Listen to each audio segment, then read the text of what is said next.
వ్యాస భగవానికి నమస్కరిస్తూ శ్రీకృష్ణ పరబ్రహ్మణే నమః. శ్రీమద్ భగవద్గీతలో 2వ అధ్యాయమైన సాంఖ్యయోగంలో మనం ఈరోజు 42, 43, 44 శ్లోకాలు చెప్పుకుంటున్నామండి. 42వ శ్లోకం పలికేవాళ్ళు పేరు చెప్పి ఊరి పేరు చెప్పండి. నా పేరు శ్రీ ప్రసన్న లక్ష్మి అండి, మదనపల్లి. యామి మాం పుష్పితాం వాచం ప్రవదంత్య విపశ్చితః వేదవాదరతాః పార్థ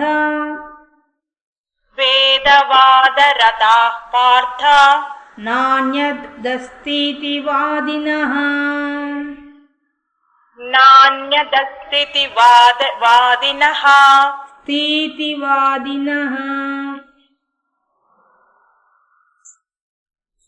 స్థితివాదినః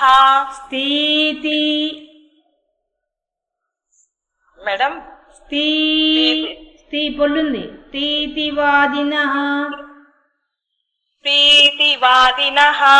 యామి మాం పుష్పితాం వాచం ప్రవదంత్య విపశ్చితః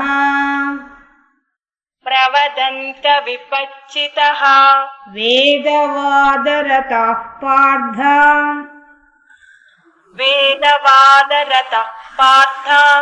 నాన్యదస్తితి వాదినః.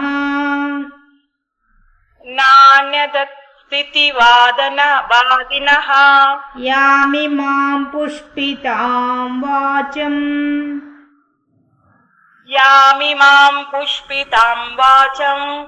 ప్రవదంత్య విపశ్చితః వేదవాదరతాః పార్థ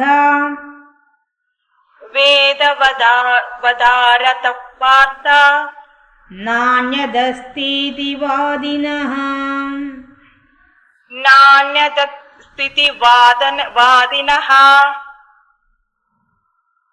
లీలావతి గారు మీరు పలకండి.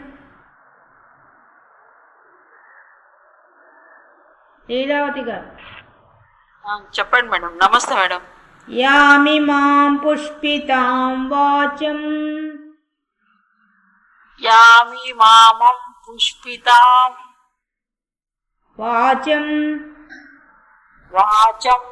ప్రవదంత్య విపశ్చితః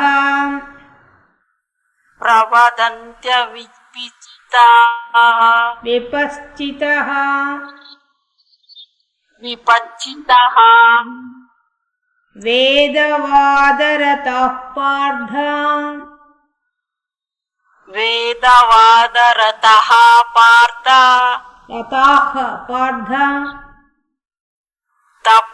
పార్థ నాన్యదస్తితి వాదినః.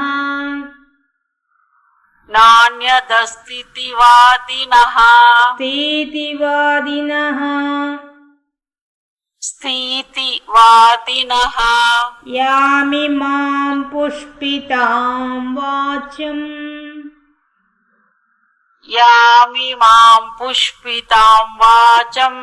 ప్రవదంత్య విపశ్చితః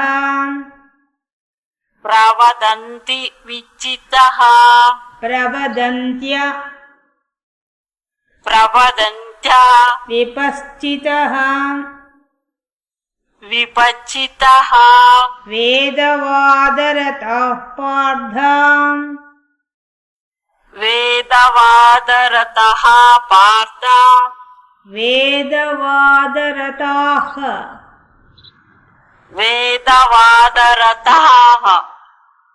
పార్థ నాన్యదస్తితి వాదినః. నాన్యదస్తితి వాదినః కామేశ్వరి గారు పలకండి. నమస్తే మేడం, నా పేరు కామేశ్వరి. యామిమాం పుష్పితాం వాచం యామిమాం పుష్పితాం వాచం ప్రవదంత్య విపశ్చితః ప్రవదంత్య విపచ్చితః వేదవాదరతః పార్థ వేదవాదరతః పార్థ నాన్యదస్తీతి వాదినః నాన్యదస్తీతి వాదినః యామిమాం పుష్పితాం వాచం యామిమాం పుష్పితాం వాచం ప్రవదంత్య విపశ్చితః ప్రవదంత విపచ్చితః వేదవాదరతః పార్థ వేదవాదరతః పార్థ నాన్యదస్తీతి వాదినః నాన్యదస్తీతి వాదినః. కామేశ్వరి గారు మ్యూట్ చేసుకోండి. Thank you. మనకు ఈ 3 శ్లోకాలు చెప్పుకుంటున్నాం అండి ఒకేసారి, ఎందుకంటే 3 శ్లోకాల్లో ఉండే విషయం ఒకటే, అందువల్ల 3 ఒకేసారి చెప్పుకోవాలి. ఇక్కడ మనకు చెప్తున్నది కృష్ణ పరమాత్మ అర్జునుడితో ఏం చెప్తున్నాడంటే, ముందు చెప్పింది ఏంది, వ్యవసాయాత్మిక బుద్ధి ఉండాలి. వ్యవసాయాత్మిక బుద్ధి అంటే స్థిర నిశ్చయం ఉండాలి. స్థిరంగా ఏం నిశ్చయం ఉండాలి, నిష్కామ కర్మ చేయాలి లేదా సాంఖ్య యోగం చేయాలి, అది చెప్పాడు. సాంఖ్యం అంటే ఆత్మానాత్మ వివేకంతో ఆలోచించడం, అది చెప్పాడు. మళ్ళీ ఈ నిష్కామ కర్మ గురించి కూడా చెప్పేశాడు. ఈ నిష్కామ కర్మతో పాటు సకామ కర్మ చేసేవాళ్ళ పరిస్థితి ఎలా ఉంటుంది అని దాన్ని 3 శ్లోకాలు చెప్తున్నారు. 3 శ్లోకాలు కాదు, ఇంకా చెప్తారు. 3 ముఖ్యమైనవి. ఈ 3 చెప్తున్న విషయం ఏంటంటే, సకామ కర్మ చేసేవాళ్ళు, సకామ అంటే కోరికలతో పనిచేసేవాళ్ళు, కోరికలతో కూడా ఏం చేసేవాళ్ళు, భగవద్భక్తి కలిగి, వీళ్ళు మంచివాళ్ళు, భగవత్ మీద భక్తి కలిగి ఉంటారు, ప్లస్ దాంట్లో దానికి సంబంధించిన పనులు చేస్తారు, భక్తికి సంబంధించిన పనులు చేస్తారు. అటువంటి వాళ్ళు అటువంటి కోరికలు కలిగి ఉంటారు, ఆ కోరికలు తగినట్టుగా పనిచేస్తారు. కాబట్టి దీన్ని సకామ కర్మ అంటారు. ఈ సకామ కర్మ ఎలా ఉంటుంది, ఇప్పుడు చేసేవాళ్ళు ఎలా చేస్తున్నారు, ఇప్పటికీ ఎప్పటికీ ఉండే పరిస్థితి చెప్తున్నాడు. లోకంలో ఉండే పరిస్థితి ఎలా ఉంటుందో చెప్తున్నారు. ఏమని, కర్మలు 2 రకాలండి. ఒక కర్మ చేస్తే మనకు పాపం పుణ్యం వస్తుంది, ఇంకో రకమైన కర్మ చేస్తే మనకు మోక్షం వస్తుంది. 2 రకాలే కర్మలు ఉండేది. ఒకటి, మనం చేసే పని వల్ల పాపమో పుణ్యమో వస్తుంది. రెండోది, నిష్కామ కర్మ చేస్తే మోక్షం గ్యారంటీ. ఇదే ఉండేది, 2 కర్మలే ఉండేది. కర్మ అంటే పని, 2 పనులే ఉండేది భూమి మీద. ఈ 2 పనులు ఏంటంటే, ఒకటి సకామ కర్మ, 2 నిష్కామ కర్మ. ఇవి టెక్నికల్ వర్డ్స్, దీనికి మళ్ళీ మీకు డెఫినేషన్ చెప్తున్నాను అర్థం కావడం కోసంగా. సకామ కర్మ అంటే కోరికల కోసంగా పనులు చేయడం, ఆ పనులు చేస్తే పాపమో పుణ్యమో ఏదో ఒకటి వస్తుంది, దాన్ని సకామ కర్మ అంటారు. నిష్కామ కర్మ అంటే కోరికలు పనులు చేస్తారు కానీ కోరికలు లేకుండా చేస్తారు, దాన్ని నిష్కామ కర్మ అంటారు. నిష్కామ కర్మ చేస్తే మాత్రం మోక్షం తప్పనిసరిగా వస్తుంది. సకామ కర్మ చేస్తే ఏంటంటే, మోక్షము కన్నా పాపము పుణ్యము అనేది రెండిట్లో ఏదో ఒకటి వచ్చి తీరుతుంది, అది అసలు విషయం. ఇప్పుడు మనకు సకామంగా ఉండే వాళ్ళకు పాపపుణ్యాల వల్ల ఏమొస్తుంది అనే విషయాన్ని చాలా చక్కగా చెప్పుకుంటూ పోతున్నారు పరమాత్మ. దీంట్లో ఇంకో ముఖ్యమైన విషయం ఏంటంటే, మనకు వేదాలు, మనకు ఇప్పుడు మన పనులు దేని వల్ల చేస్తున్నాం, మన స్వధర్మాన్ని చేయాలన్నా, ధర్మంగా ప్రవర్తించాలన్నా దేన్ని ఆధారం చేసుకొని మనం పనిచేస్తున్నాం. మనం చేసే నిత్యమైన పనులన్నీ, మన పూజా విధానాలు కానీ ఉపాసనలు కానీ అన్నీ దేని నుంచి వచ్చాయి, వేదం నుంచి వచ్చాయి. ఈ వేదాల్లో కూడా విషయం ఎలా వచ్చింది, వేదము 2 భాగాలుగా ఉంది. ఒకటి కర్మకాండ, 2 జ్ఞానకాండ. ఒకటి కర్మకాండ. కర్మకాండ అంటే నువ్వు ఎలా జీవించాలి, ఎలా పని చేయాలి, ఏ పని చేస్తే ఏం ఫలితం వస్తుంది అని చెప్పేది కర్మకాండ. ఇక జ్ఞానకాండ అంటే ఉపనిషత్తుల జ్ఞానం. ఇప్పుడు మనకు భగవద్గీత చెప్తోందంతా ఉపనిషత్తుల్లో ఉండే సారాంశమే. కాబట్టి ఉపనిషత్తుల్లో ఏమంతా ఉంటుంది, జ్ఞానకాండ ఉంటుంది, అంటే మోక్షం సంబంధించిన విషయమే ఉంటుంది.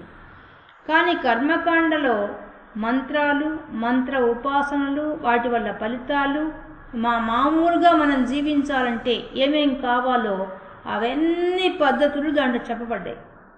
అవే మన నిత్య జీవితంలో మనకు పెట్టేశారు, మన ఋషులు పెట్టేశారు. మనకి మన నిద్ర లేచిన మొదలుకొని వాటన్నింటినీ మనకు మంత్రపూర్వకంగా ఉండే వేదాల్లో ఉండే ప్రతి విషయాన్ని మనకు అనుష్ఠానంలో పెట్టేశారు.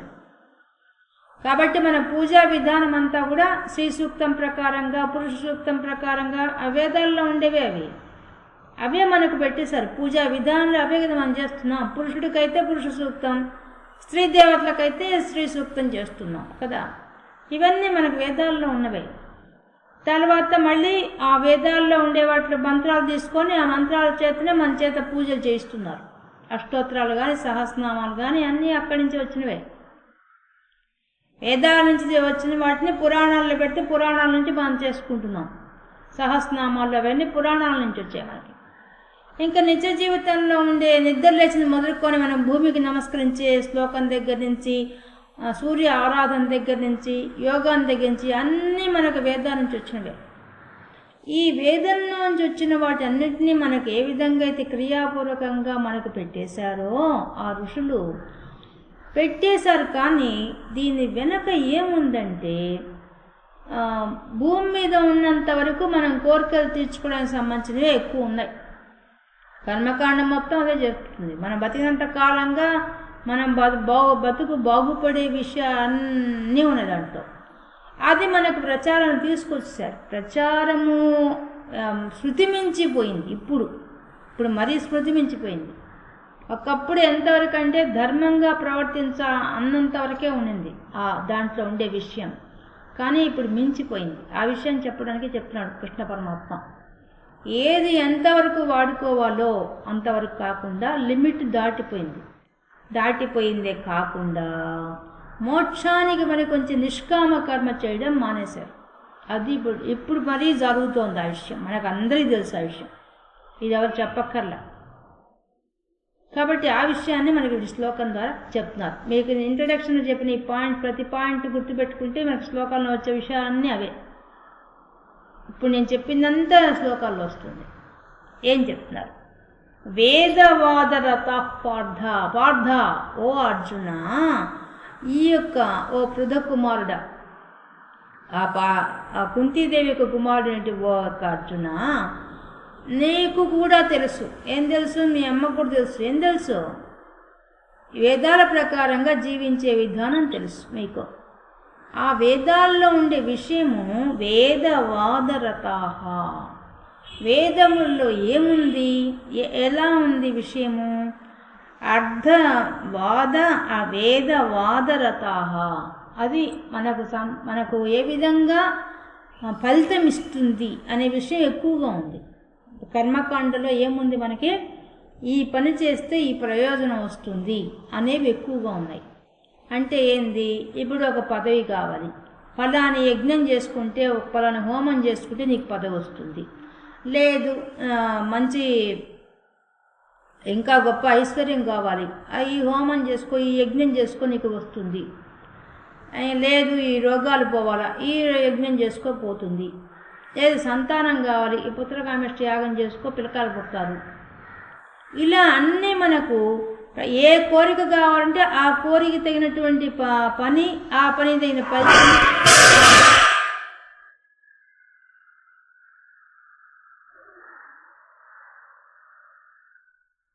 ఆ కోరిక తగిన ఫలితాన్ని మనకు ఏర్పాటు చేశారు. దాంట్లో ఎక్కడ? వేదంలో. ఎలా ఉంది వేదంలో? అవన్నీ మనకు నిత్య జీవితంలో అలవాటుగా పెట్టేశారు కూడా, మనకు మంత్రపూర్వకంగా పెట్టేశారు. మనం చేస్తున్నాం కూడా. మనకి ఏ కోరిక కావాలంటే ఆ కోరికకి సంబంధించిన దాన్ని తెచ్చుకుంటాం, చేసుకుంటాం. మనం చేయడం మనకు చేత రాకపోతే మనకు బ్రాహ్మణుడు పోయి అడిగితే వాడు చేయిస్తారు. నీ కోరికలు తీరాలంటే అయ్యా ఈ అభిషేకం చేసుకో, ఈ శివుడికి అష్టోత్తరం చేసుకో, లేదా శివుడికి అభిషేకం చేసుకో, పలానా ద్రవ్యాలతో చేసుకో, పలానా టైంలో చేసుకో ఇలా ఒక్కొక్కటి మనకు చెప్తారు. మనకి ఏ సమస్య ఇంట్లో వస్తే ఆ సమస్యకు తగినటువంటి మంత్రాలు, దానికి సంబంధించిన హోమాలు, దానికి సంబంధించిన జపాలు, దానికి సంబంధించినవన్నీ మనకు చెప్తారు. అది జరుగుతోంది. అది చెప్తున్నాడు కృష్ణ పరమాత్మ. వేదవాదరతాహ, అర్ధవాదం అంటే ఐశ్వర్యం, డబ్బు సంపాదించుకునే మార్గం, లేదా ఈ భూమిని సుఖపడే మార్గం అంతా ఉంది ఆ వేదంలో.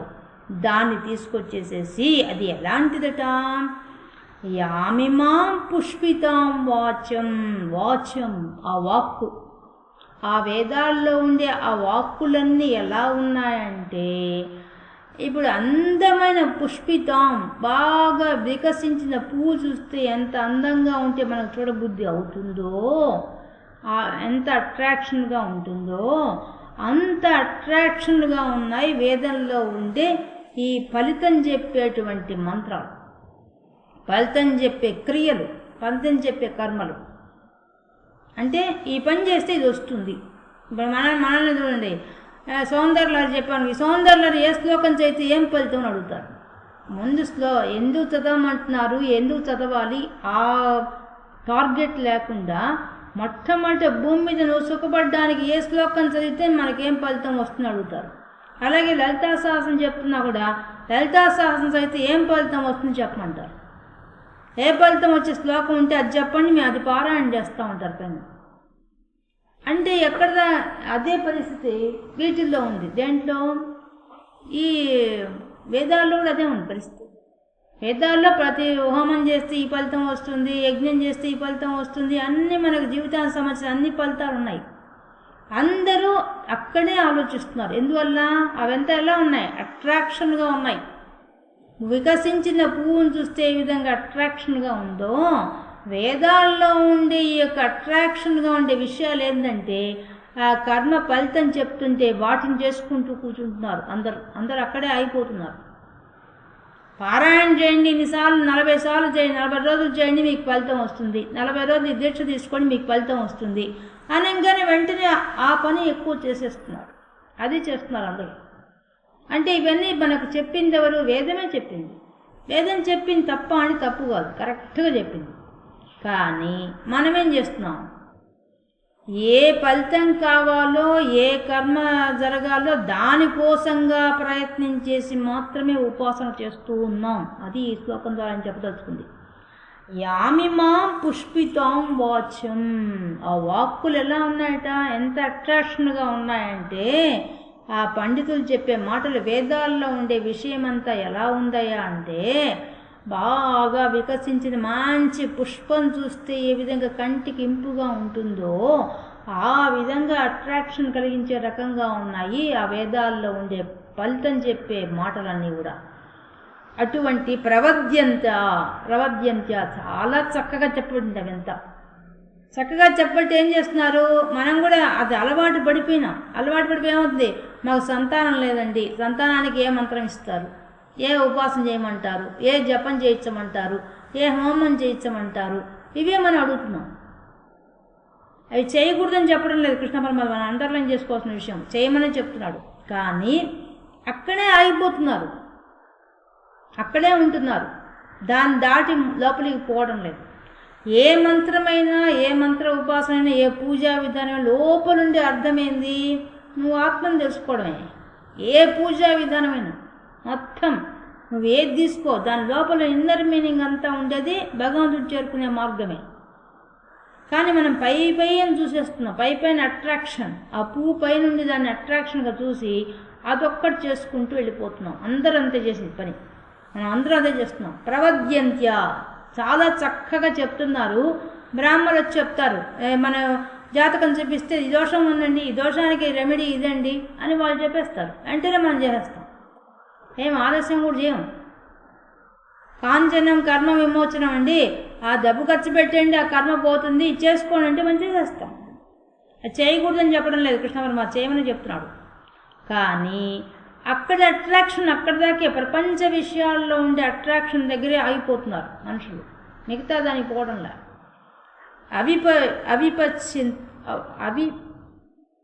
అవిపశ్చిత అంటే అవివేకి.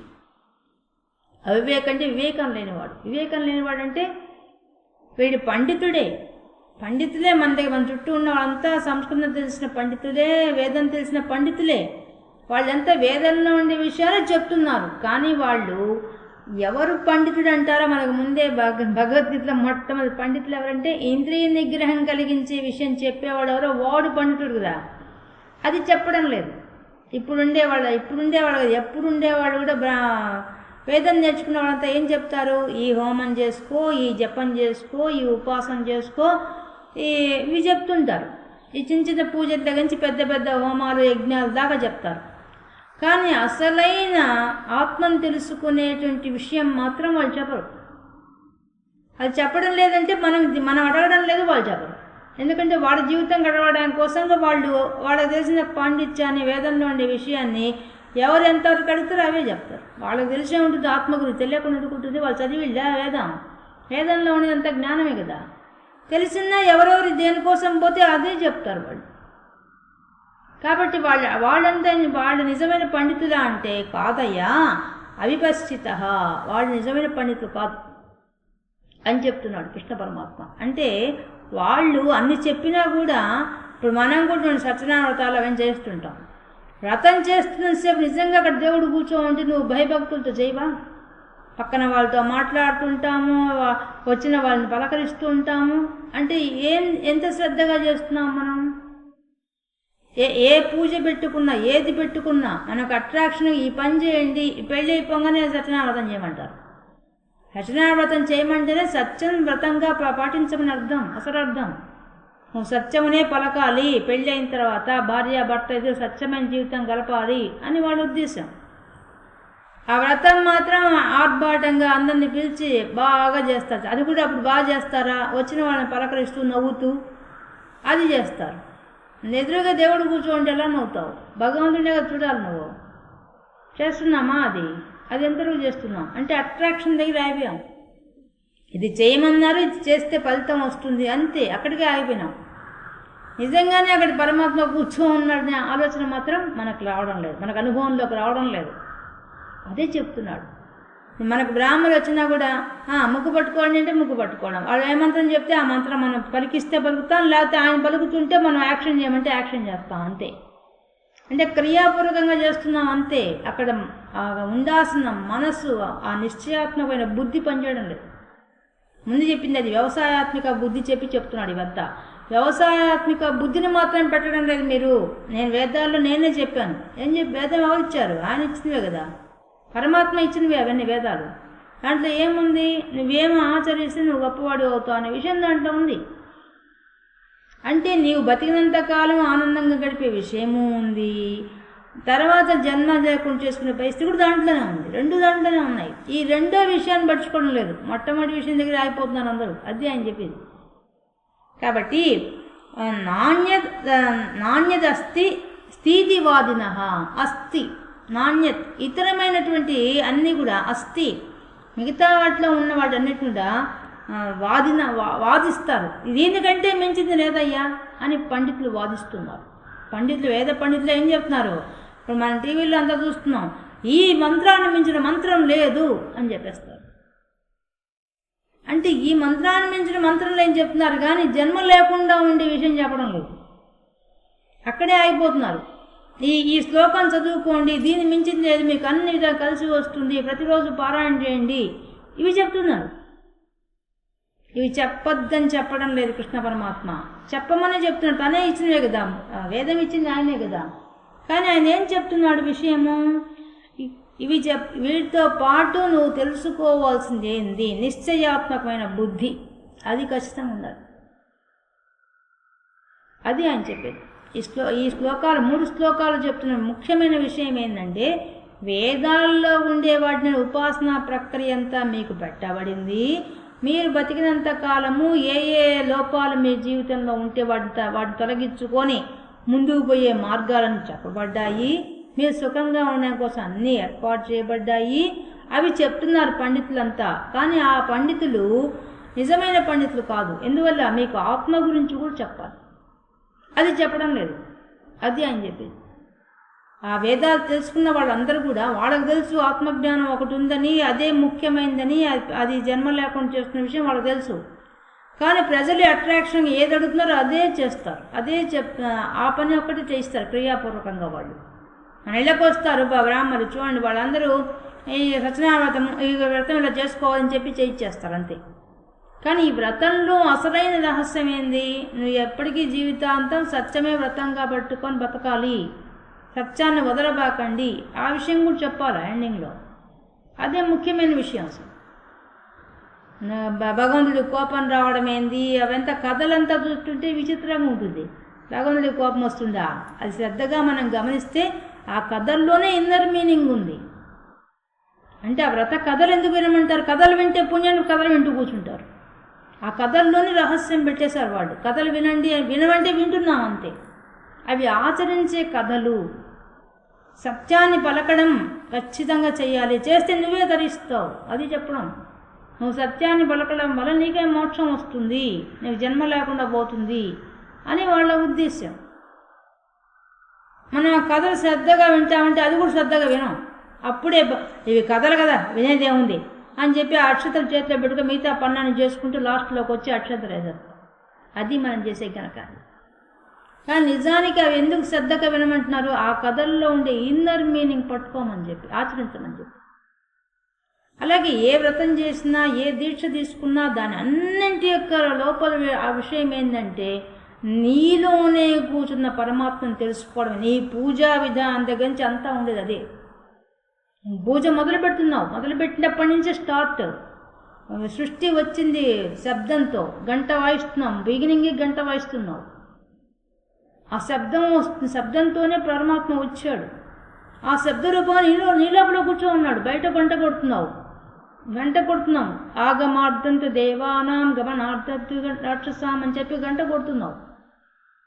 ఈ హృదయ గంట ఎప్పుడు మోగుతుంది? నీ హృదయంలో గంట ఉన్నది, అది అనాహతం, కొట్టకుండా మోగుతుంది. నువ్వు కొడితే మోగుతుంది బయటది, ఇది కొట్టకుండా మోగుతుంది. అది ఎప్పుడు నేను తెలుసుకుంటావు? నీలోనే కూర్చో ఉంది ఆ గంట. ఆ గంట నాదం లోపల ఉంది, బయట వింటున్నావు. ఆ ఓంకార శబ్దం నీలో ఉంది, గంట నుంచి ఓంకారం వస్తుంది. ఓంకారం నీలో కూర్చో ఉంది, అది ఎప్పుడు తెలుసుకుంటావు? అది కదా ముఖ్యమైన విషయం.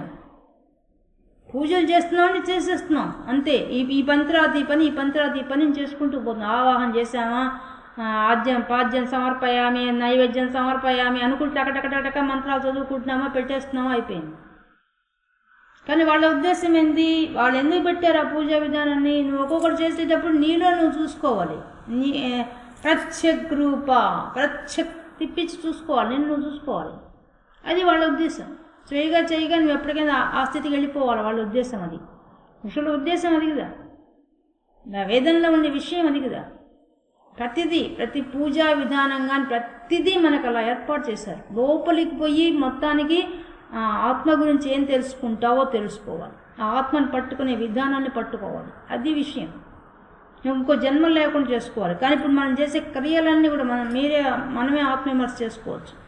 మనం ఇప్పటిదాకా ఎన్నో వ్రతాలు, ఎన్నో నోములు, ఎన్నో చేసి ఉంటాంగా. మనం వాటన్నింటి యొక్క ఫలితం ఏంది? ఇది చేస్తే అమ్మాయి పెళ్ళి అవుతుంది, ఈ కాచాయన వ్రతం చేస్తే పెళ్ళి అవుతుంది అంటే పెళ్ళి అవుతుందని దాన్ని చేస్తున్నావు అంతే, అక్కడే అయిపోతున్నావు. ఆ కాచాయని వ్రతంలోనే కాచాయని ఏం చేసింది? భగవంతుడిని చేరుకుంది. నువ్వు అప్పుడు చేరుకునేది. ప్రతి దాంట్లో ఇన్నర్ మీనింగ్ లోపల ఉన్నది. నువ్వు చేసే ప్రతి వ్రతాన్ని వెనక లోపలే ఉంది. వరలక్ష్మి శ్రేష్టమైనది వరం అంటే. ఏం వరం? శ్రేష్టమైన వరం ఏంది అసలు? శ్రేష్టమైన వరం అంటే మోక్షమే. అన్ని వరాల కన్నా గొప్ప వరం ఏంటంటే మోక్షమే. నువ్వు అది సాధించడానికి కోసం ఈ వ్రతం మొదలుపెట్టావు. దానికి దగ్గర దారి నీకు తీసుకొచ్చి పెట్టేశారు వాళ్ళు. నువ్వు చేస్తున్నంతసేపు తల్లి నాకు మోక్షాన్ని ప్రసాదించి అడుగుతున్నావా? మా అమ్మాయి పెళ్ళి కావాలి, మా ఇల్లు కట్టుకోవాలి, మా పిల్లవాడు మంచి ఉద్యోగం రావాలి, ఇవి కదా మనం అడుగుతున్నాం వరలక్ష్మి వ్రతం రోజు. అని ఏమన్నా మోక్షం ఏమని అడుగుతున్నాము? ఎవ్వరు అడగం. అంటే అక్కడే ఉన్నారు. నేనే వేదాల్లో ఇన్ని ఇస్తే మీకు ఇన్ని వ్రతాలు, నోములు, మళ్ళీ వచ్చే ఉపాసనలు, మళ్ళీ హోమాలు, యజ్ఞాలు, యాగాలు ఎన్ని ఇచ్చాను మీకు చేసుకోవడానికి, మీ జీవితాన్ని సర్దిద్దుకోవడానికి. దాంతో పాటుగా ఇది కూడా ఇచ్చాను. నన్ను చేరుకునే మార్గం కూడా చెప్పేసినాను. మీరు అది మాత్రం వదిలేసేసి ఇది మాత్రమే పట్టుకొని ఆగిపోతున్నారు. ఎన్నాళ్ళు విష్ణు సహస్రం పారాయణ చేశాం. విష్ణు సహస్రం మొత్తంలో ఏముంది? విశ్వం విష్ణు అంతే ఉంది. విశ్వమంతా వ్యాపించిన వాడు విష్ణుడు, వాడే నీలో కూర్చో ఉన్నాడు. అదే విష్ణు సహస్రం మీనింగ్. ఇది తెలుసుకునే వాళ్ళు ఎవరు? విష్ణు సహస్రం ఇన్ని సంవత్సరాల నుంచి చదువుతున్నాం, ఇన్ని వేల సార్లు చదివాం, ఇన్ని కోట్ల సార్లు చదివాం. ఏం చదివావు? విష్ణువుని అంతటా చూడగలిగావా? నీలో చూడగలిగావా? లేదు. లలితా సహస్రనామం చదువుతున్నాం, ఇన్నేళ్ళకి మేము చదువుతున్నాం, ఇన్నిసార్లు చదువుతున్నాం. అహమిచ్చే విభావయే భవాని ఆమె కూడా చెప్పేసింది. నువ్వే నేను అవ్వాలని కోరుకోవాలి, అదే మీ టార్గెట్ అని ఆమె కూడా చెప్పేసింది. ఎంతమంది రీచ్ అవుతున్నాం? ఎన్నిసార్లు చదవాలి దగ్గరే అయిపోతాం. ఎన్నిసార్లు ఆ శ్లోకాల్లో మళ్ళీ ఏది ఇంపార్టెంట్ శ్లోకం, ఏ శ్లోకం చదివితే మాకు ఇంట్లో కలిసి వస్తుంది, మాకు రోగాలు పోతాయి అవి చెప్పండి అని అడిగేవాళ్ళు తప్ప అసలైన భవరోగాన్ని పోగొట్టుకునే మార్గం అడిగేవాళ్ళు ఎవ్వరు లేరు. లలితాసహస్రం చదివి నీకు భవరోగం పోతుంది, అసలు విషయం అది. మళ్ళీ పుట్టే పరిస్థితి రాకుండా చేయగలదా? కానీ అది అడగం, ఆ పాయింట్ అసలు అడగం. ఆమె పెట్టింది మొట్టమొదటి టార్గెటే వాళ్ళు ఫస్ట్ జ్ఞాన శ్లోకాలను పెడతారు ఆ విషయాన్ని. కానీ మనం అది తప్పించి మిగతా అన్నీ అడుగుతాం. అమ్మవారు మిగతా కూడా ఇస్తాను, ఆమె లోపల సహస్రనామంలో ఆమె చెప్పేసింది. పాపనాశిని నిష్క్రోధ క్రోధశమని నిర్లోభ లోభనాశిని ఆమె చెప్పేసింది. పశుపాశ విమోచని అని చెప్పేసింది ఆమె. నీకేం కావాలంటే అన్నీ ఇస్తాను నేను అని చెప్తున్నది. చెప్తున్నప్పుడు ఏంటే నీకు ఐక్యంగా ఇప్పుడున్న పరిస్థితి తప్పిస్తుంది, మళ్ళీ నువ్వు మోక్షాన్ని ఇస్తుంది. రెండు ఇస్తున్నా, రెండు ఇచ్చే కెపాసిటీ ఆమెకుంది. మనం ఏది అడుగుతాం? ఈ భూమి మీద ఉండే విషయాన్ని అడుగుతాం. ఆ అమ్మాయి పెళ్లి కాలేదండి, లలితా సహస్రం ఎన్నిసార్లు పారాయణ చేయాలి? ఇక్కడే అయిపోతాం. అంతే, అక్కడే ఉన్నాం మనం. కానీ ఆమె ఏమిస్తుంది? అంతకంటే గొప్పది ఇస్తుంది. అది కూడా నువ్వు అడగలవు కదా. అదే కృష్ణ పరమాత్మ చెప్తోంది ఈ శ్లోకం ద్వారా. ఇక్కడి దాకా ఆగిపోతున్నారు, ముందుకు పోవడం లేదు.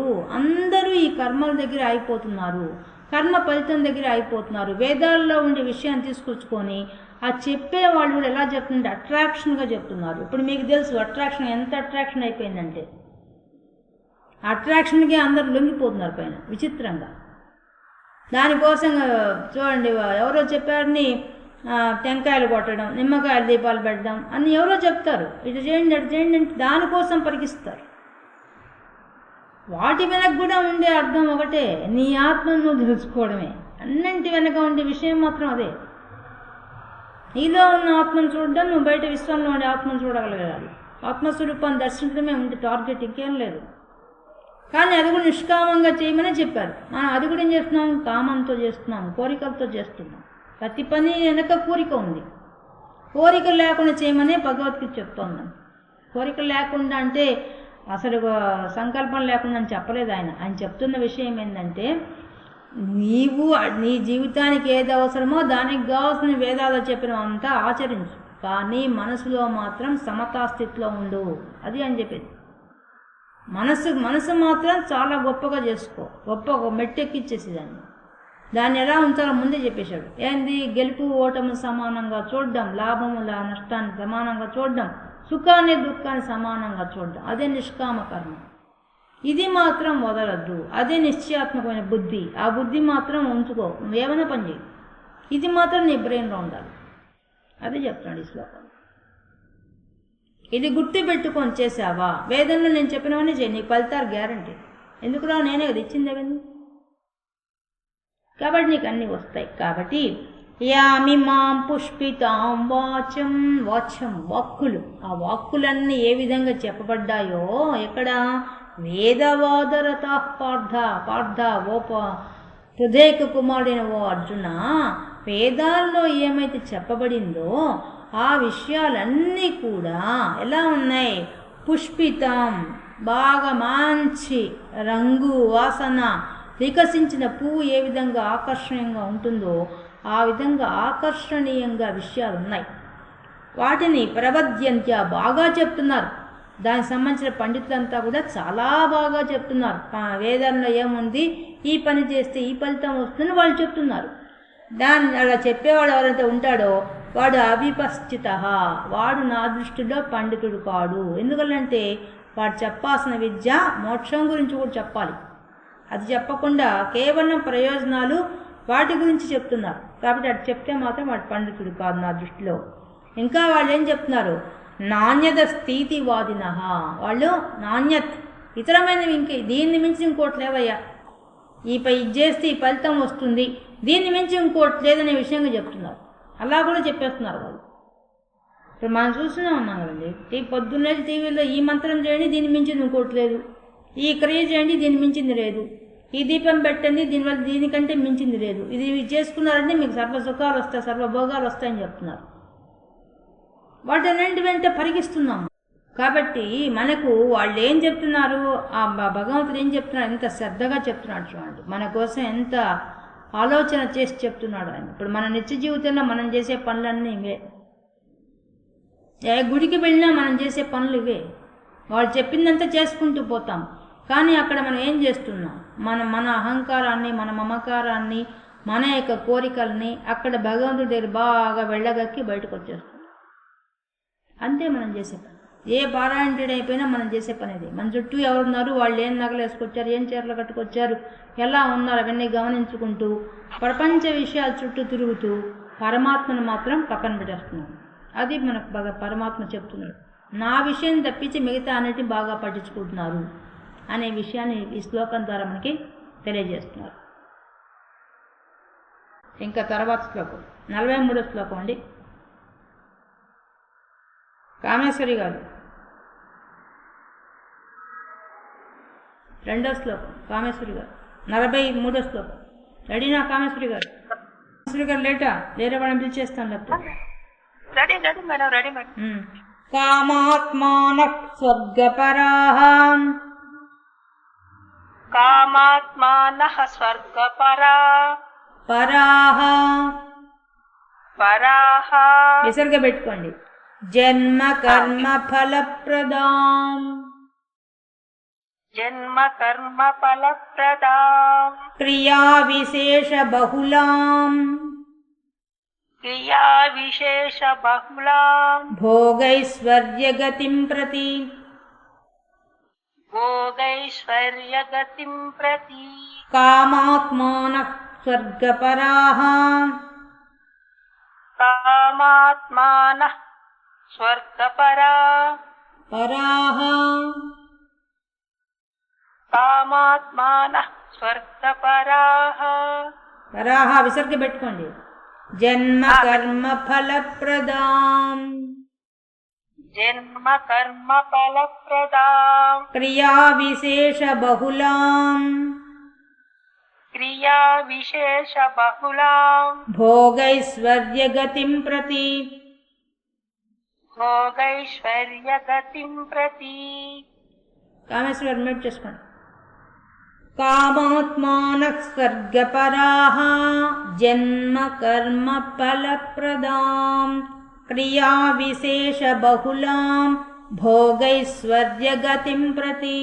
ఇంకా చెప్తున్నారు, కామాత్మానః, కామం కోరికలతో మనం కర్మలు చేస్తున్నాం, చేస్తే ఏమవుతుంది దాన్ని చెప్పేస్తున్నాడు. ఏమొస్తుంది, పాపమో పుణ్యమో ఏదో ఒకటి వస్తుంది.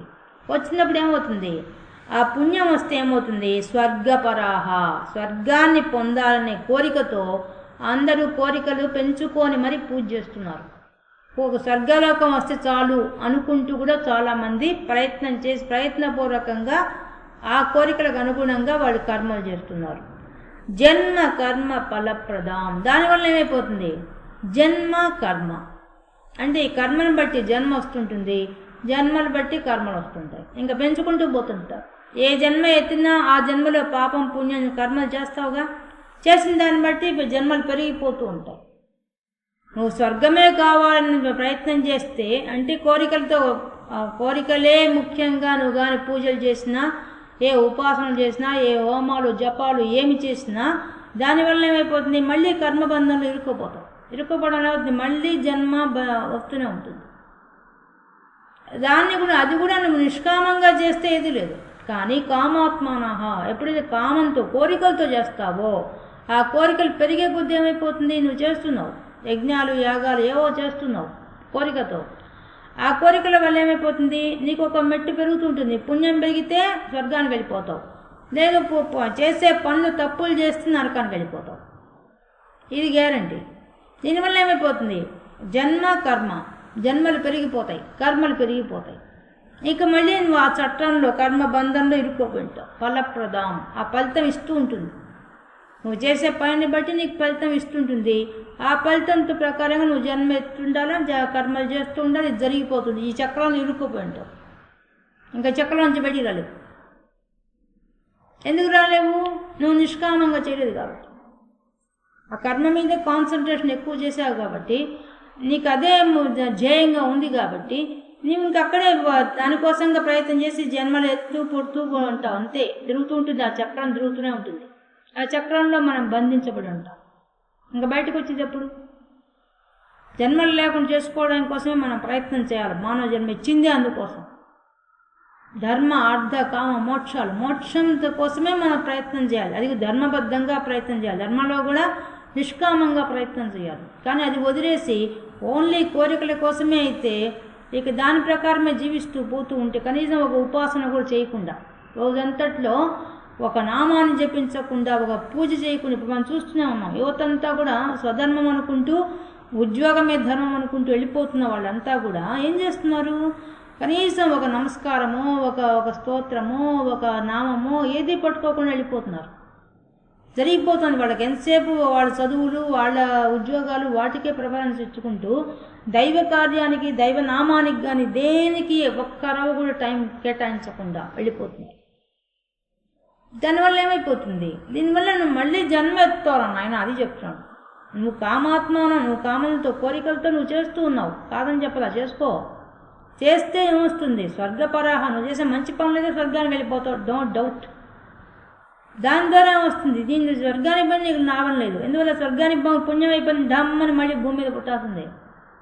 మళ్ళీ భూమి మీద పుడితే మళ్ళీ జన్మలు, మళ్ళీ కర్మలు, మళ్ళీ ఇదే చక్రం తిరుగుతూనే ఉంటుంది. ఈ చక్రం ఇదే జరిగేది.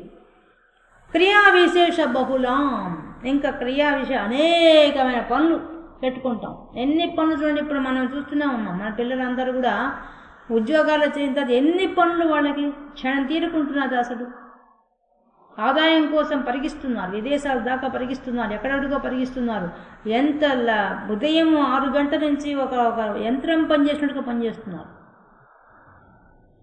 క్రియా విశేష బహుళం, అనేకం, ఎన్ని పనులు చెప్పలేం వాళ్ళకి. తల ముంచెత్తుకోపోయేంత పనులు, తల వాచిపోయేంత పనులు, టెన్షన్ పుట్టేంత పనులు, ఆ పనుల వెంట పరిగిస్తున్నారు. ఎందుకు? కోరికల వల్లే. లగ్జరీ లైఫ్, అది టక్కని చెప్పేశాడు. భోగైశ్వర్య గతిం ప్రతి, వెంటనే చెప్పేశాడు. లగ్జరీ లైఫ్ కోసం, భోగం కోసం, ఐశ్వర్యం కోసం, సంపాదన కోసం, భోగం కోసం. భోగం అంటే లగ్జరీ లైఫ్. ఇప్పుడు అందరికంతే కదా, ఉంటే కార్లు ఉండాలా, ఇళ్ళు ఉండాలా, అన్నీ ఉండాల్సిందే. ఇవన్నీ ఉండొద్దని పరమాత్మ చెప్పడం లేదు. వాటికే టైం అంతా కేటాయిస్తున్నారు, అది ఆయన చెప్పేది. ఏదైతే నువ్వు చేస్తే నీకు జన్మ లేకుండా చేస్తుందో దాన్ని తప్పించి మిగతా అన్నింటి మీద మీరు కాన్సన్ట్రేషన్ చేసి ఉన్నారు. అది ఎలా ఉంది? పుష్పితాం వాచం. అట్రాక్షన్, వికసించిన పువ్వును చూస్తే అంత అట్రాక్షన్ ఉంటుందో, ఈ ప్రపంచంలో ఉండే ప్రతి విషయం మీద మీకు వ్యామోహం ఉంది. ప్రతి విషయం ఆకర్షణగా లాగుతోంది. ఆ లాగిన దాన్ని వెంట పరిగిస్తున్నారు. అది కూడా దేనికోసం? భోగ ఐశ్వర్య గతి ప్రతి, భోగం కోసం, బాగా సుఖంగా జీవించాలని దానికోసంగా, ఐశ్వర్యం సంపాదన కోసంగా పరిగిస్తున్నారు. చూడండి, ఇది ఎప్పటి శ్లోకం, ఎప్పుడు ఏ యుగంలో చెప్పాడు కృష్ణ పరమాత్మ? ద్వాపర యుగంలో చెప్పాడు. ఇప్పుడు జరుగుతోంది ఇదే. ఇప్పటికీ అలాగే ఉంది పరిస్థితి. అప్పటికి ఇప్పటికీ ఏమైనా మార్పు వచ్చిందా? ఏం లేదు. ఎన్నో యుగాల క్రితమే చెప్పబడింది భగవద్గీత. అప్పుడు మళ్ళీ చెప్తాడు ఆ విషయం కూడా. ఇది ఎప్పుడో చెప్పబడింది ఈ విషయం. అప్పటి నుంచి ఇట్లాగే ఉంది. ప్రపంచంలో మనుషుల యొక్క కోరికలు అలాగే ఉన్నాయి. కోరికలు తగినట్టుగా వాళ్ళు ప్రవర్తిస్తూనే ఉన్నారు. కానీ ఆ కోరికలతో పాటు నిష్కామంగా కోరికలు ఉండదని చెప్పడం లేదు పరమాత్మ. ఉండడానికోసమే నేను ఇచ్చాను, ఫలితం కోసమే మీకు అన్ని వేదాల్లో ఇచ్చేసాను. కానీ దాంతోపాటు నిష్కామంగా కూడా ఉండగలిగితే అప్పుడు మీరు నన్ను చేరుకుంటారు. భూమి మీద ఉన్నందుకు సుఖపడతావు, భూమి మీద ఉన్నందుకు నీకు భోగము ఐశ్వర్యం లభిస్తుంది, దాని ద్వారా మళ్ళీ నన్ను చేరుకుంటావు. ఇవన్నీ నిష్కామ కర్మలో ఉన్నాయి. కానీ మీరంతా ఎక్కడ అయిపోతున్నారు? కామాత్మానం, కోరికల దగ్గరే అయిపోతున్నారు. ఆ కోరికల చుట్టూ తిరుగుతున్నారు. దీనివల్ల ఏమైపోతున్నది? దాంట్లోనే గిలగిలా కొట్టుకుంటున్నారు, బయటికి రావడం లేదు. ఇది పరిస్థితి అని చెప్తున్నాడు. కామాత్మాన స్వర్గపరాహ, స్వర్గం లభిస్తుంది. ఈ కోరికలతో చేసే పనుల వల్ల మీరు చేసే ఉపాసన కానీ, హోమం కానీ, జపం కానీ, తపం కానీ, ఏదైనా కానీ నీకు వెంటనే స్వర్గాన్ని ఇచ్చేస్తుంది. కానీ జన్మ కర్మ ఫలప్రదం, ఫలం నీకేం ఏం ఫలితం వస్తుంది? ఇవ్వబడుతుంది, ప్రదం ఇస్తుంది. ఏమిస్తుంది? జన్మ కర్మ. నువ్వు జన్మలు ఎత్తాలా, మళ్ళీ కర్మలు చేస్తుండాలా, ఇదే పని. ఎందుకంటే స్వర్గానికి పోయిన వాళ్ళ మోక్షం రాదు, వాడు మళ్ళీ మానవ జన్మ ఎత్తాల్సింది. వాడు పుట్టిన తర్వాత మళ్ళీ కర్మలు చేయాలి, జన్మలు ఎత్తుతూ ఉండాలి. అందుకని మనకి రామాయణంలో ఋషులంతా కూడా వాళ్ళు ఇంద్రుడే వచ్చి స్వర్గలోకాన్ని రమ్మంటే ఏముంటుంది స్వర్గలోకంలో అని అడుగుతారు. స్వర్గలోకంలో ఏముంటుంది అంటే ఇక్కడ లేనివి ఏమన్నా ఉంటాయా అంటే అన్ని సౌకర్యాలు ఉంటాయి, కానీ నాకు ఇవన్నీ ఉన్నాయని అహంకారం ఉంటుంది అంటారు. అట్టయితే మేము అసలు స్వర్గానికి రామని చెప్పేస్తారు వాళ్ళు. మాకు అక్కర్లేదు.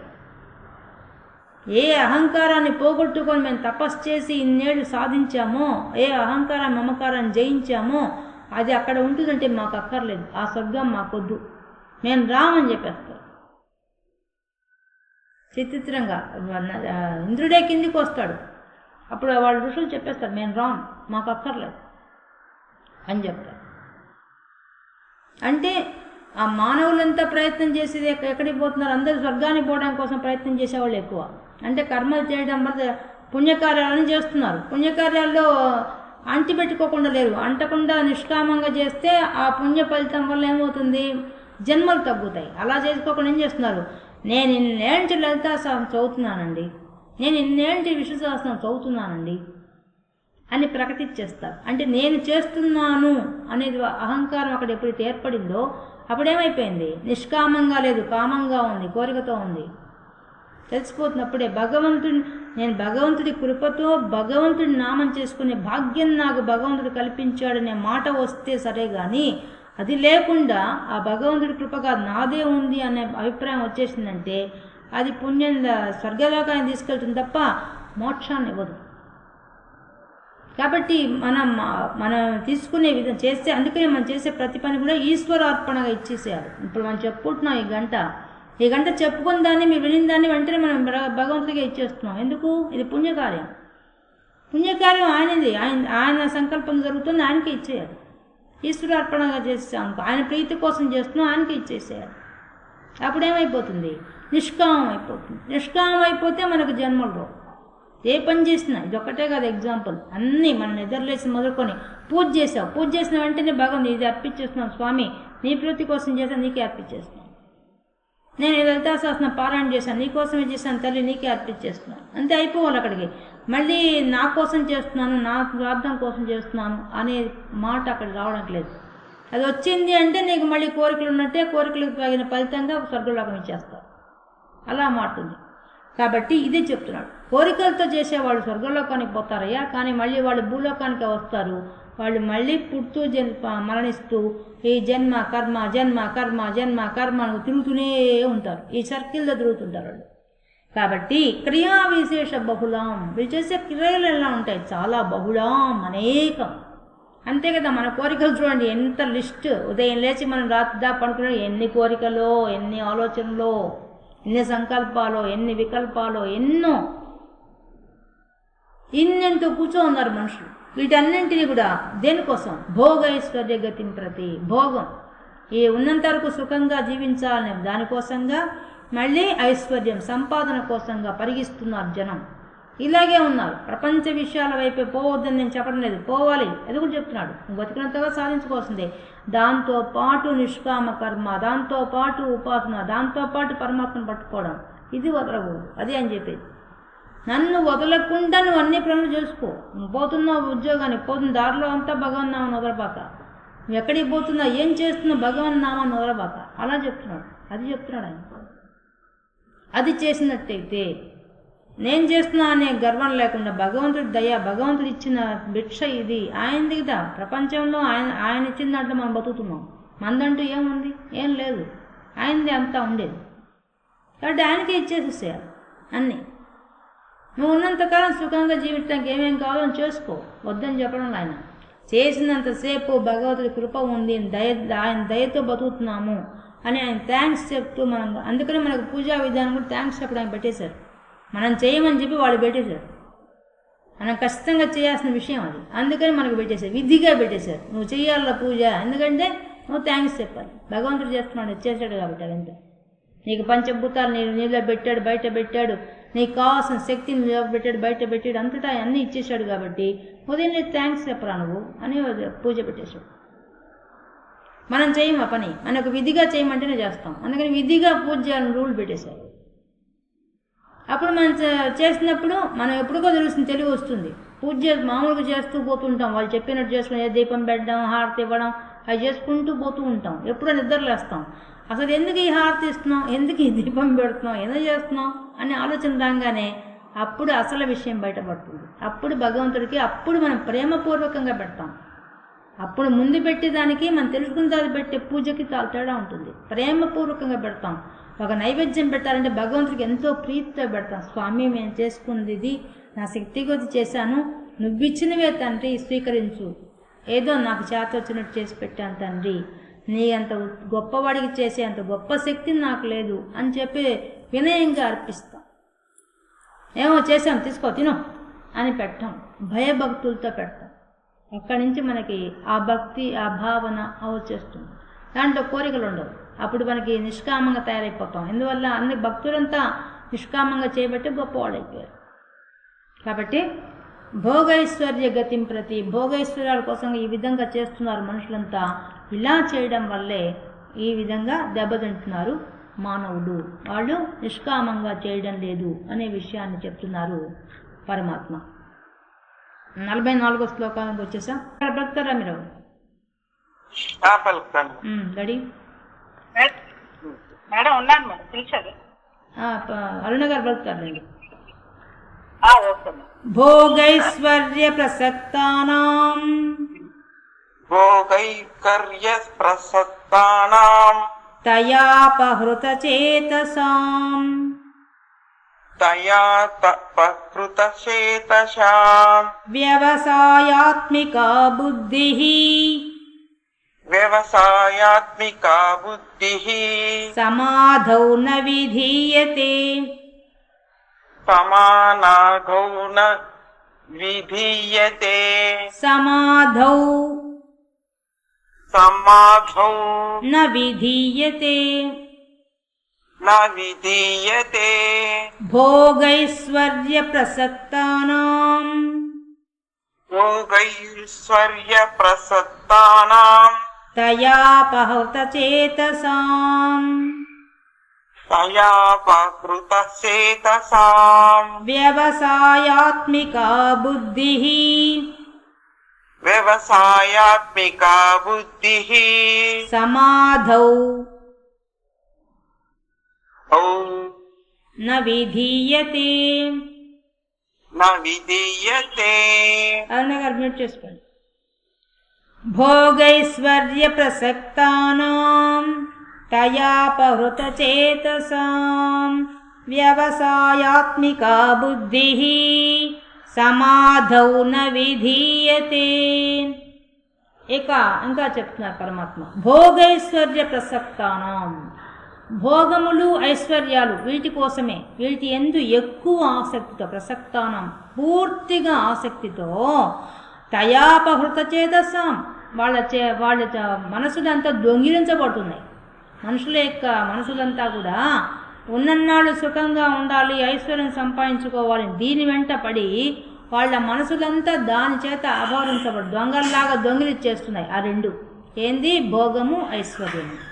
వ్యవసాయాత్మిక బుద్ధి, అసలైన నేను చెప్పినటువంటి వ్యవసాయాత్మిక బుద్ధి, నిష్కామంతో ఉండాల్సింది, నిశ్చల బుద్ధితో ఉండాల్సిందా ఆ బుద్ధి కాస్త ఏమవుతుంది? సమాధౌ న విధీయతే, అది సమబుద్ధిని లేకుండా, అంతఃకరణ శుద్ధి లేకుండా పోతోంది మనుషులకి. మనుషులకు ఏమవుతోంది? దాని మీద ఏకాగ్రత లేకుండా పోతుంది. దేని మీద? నిష్కామ కర్మ చేయాలి, నిశ్చల బుద్ధి లేకుండా పోతుంది.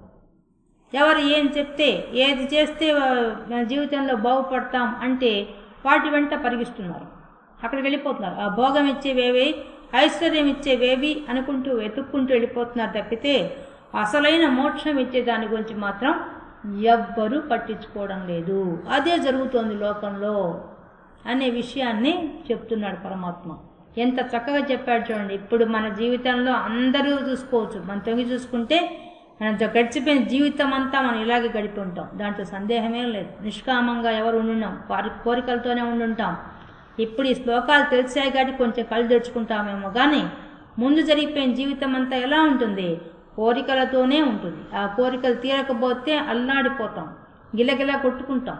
వాటి కోసంగా ఎంత ప్రయత్నం చేయాలో, ఎంత వ్యయ ప్రయాసలకు ఓర్చైనా, అంటే ఎంత డబ్బు పెట్టమంటే అంత డబ్బు పెట్టైనా పూజలు, వ్రతాలు, హోమాలు, జపాలు అన్నీ చేయించుంటాం. అవి చేయించవద్దని చెప్పడం లేదు పరమాత్మ, మనం అండర్లైన్ చేసుకోవాల్సిన విషయం. చేయించమని చెప్తున్నాడు. చేసేటప్పుడు దాంతో పాటుగా మోక్షానికి పనికొచ్చే దాన్ని కూడా నువ్వు ఆచరించాలి, ఆ విషయం చెప్తున్నాడు. వ్యవసాయాత్మిక బుద్ధి. ఎవడైతే భోగం కోసం, ఐశ్వర్యం కోసం పరిగిస్తాడో వాడికి ఆ వ్యవసాయాత్మిక బుద్ధి కాస్త సమబుద్ధి లేకుండా పోతుంది. సమబుద్ధి అంటే గెలుపు వచ్చినా ఓటం వచ్చినా తీసుకోవడం, సుఖం వచ్చినా దుఃఖాన్ని వచ్చినా సమానంగా తీసుకోవడం, లాభం వచ్చినా నష్టం వచ్చినా సమానంగా తీసుకునే నిశ్చయాత్మక బుద్ధి పోతుంది. వాడి బుద్ధి అంతా ఎక్కడ ఉంటుంది?